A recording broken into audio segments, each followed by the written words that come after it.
And here's the Chuwi out of its Amazon container. It sat out in the rain all day, but it doesn't appear to be wet at all. It's a HiBook with the 1920 by 1200 display.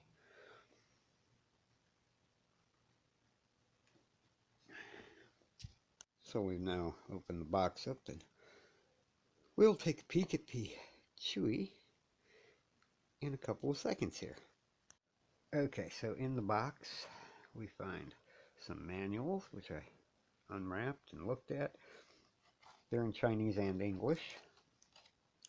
Our USB-C cable and the charger it plugs into, which will plug into, let's see here, it appears to be, let's see if I can read this.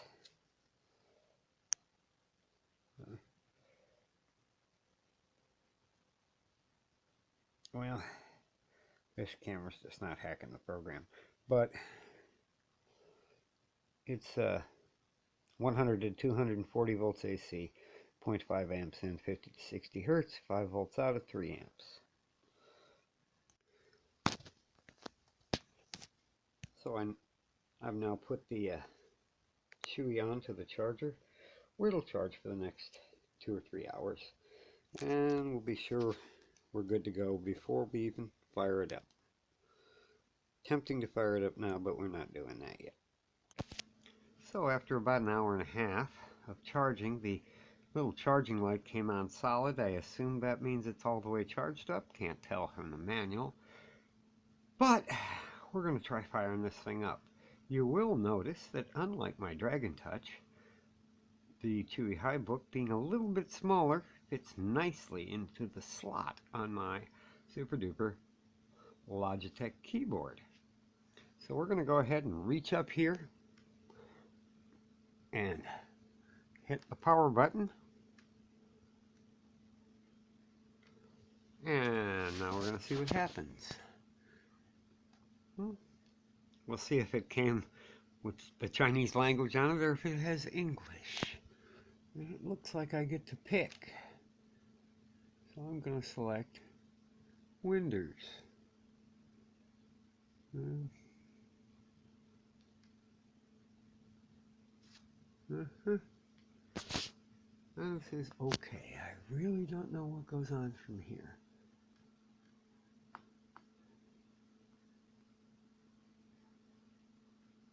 Oh.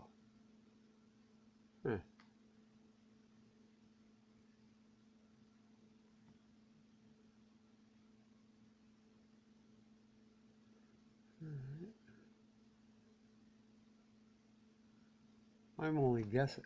There we go. I guess that worked. We'll find out. Appears to be loading.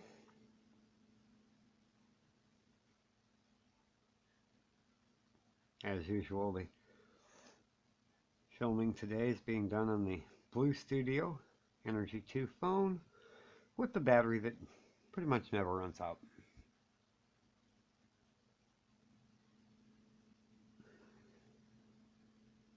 And we're waiting for the very first boot up. I don't know if this will take a year, 6 months. We're getting somewhere. It says hi there. Alright. We want English. We're going to hit next.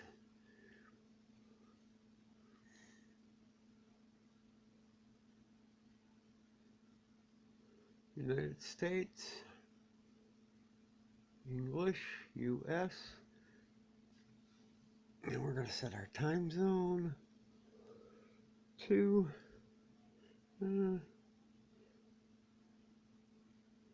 UTC Pacific, Central America, Central Time, US and Canada. Alright, and then we're going to hit next. And here's the legal stuff. And that's all the bloody blues. that you might expect from, I guess that's Microsoft, who's written, I don't know, about 7,000 pages. All right.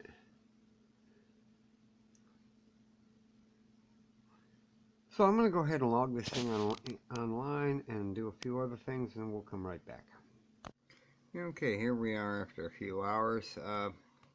I've got Windows installed, but I went over to Android just to see if I could get the web server up and running on the tablet test server, and it's running just dandy right now. It seems to stay awake with the use of the over here, the Wi-Fi mouse seems to keep it awake and doesn't fall asleep, so I don't have to leave it charging, kind of like my Asus was. Next segment, we're going to Windows and installing a virtual server. Okay, now after setting up Windows, here we are logging into Windows. It pulled my desktop wallpaper down from my Asus. Kind of cool. Don't know if I really like it syncing files like that, but seems to be running really well. We've got our mouse working here, and our keyboard does work. I already set up the Bluetooth earlier. Step 2. We're going to install VMware on this SOB. And then we're really going to test it. The super nice part, though, however, is the fact that it fits in that keyboard slot. Makes it a viable little laptop. Might need a case, but the case would prevent it from going in the slot. The reason I ever bought the case for the Dragon Touch, wouldn't fit in the slot properly. Alright, segment whatever it is coming up next. So just doing the last installment on the new Chuwi HiBook. I've been using it all day. It's worked perfect. I did get a little scared when it ran the Windows update because I've heard about the latest Windows updates possibly locking up the devices. But it's working perfect in concert with the mouse and the Logitech keyboard. And that is going to be it.